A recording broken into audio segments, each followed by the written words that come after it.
ഒരു വിഗ്രഹം സ്ഥാപിച്ചു എന്തിനെന്ന് വെച്ചാൽ ആ ജ്ഞാനത്തിൻ്റെ ഒരു തത്വം കൂടി ആയിരിക്കാം എന്നാണ് അമ്മയ്ക്ക് തോന്നുന്നു. ഒരു GPS വണ്ടി ഘടിപ്പിക്കുന്ന പോലെ.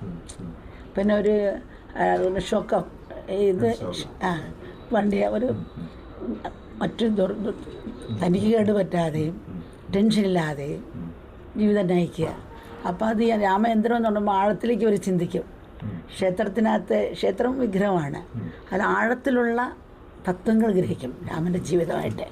രാമൻ എങ്ങനെ ധർമ്മത്തെ നിലനിർത്തി, എങ്ങനെ രാമൻ ഒരു സാധാരണ പ്രജയുടെ ഒരു അന്നത്തെ കാലത്ത് ഇപ്പോൾ വ്യത്യാസം വന്ന ഒരു മുണ്ടലക്ക് നാട പരാതിയും കേട്ട് പ്രജാപതി എന്ന് പറയാൻ കാണാം.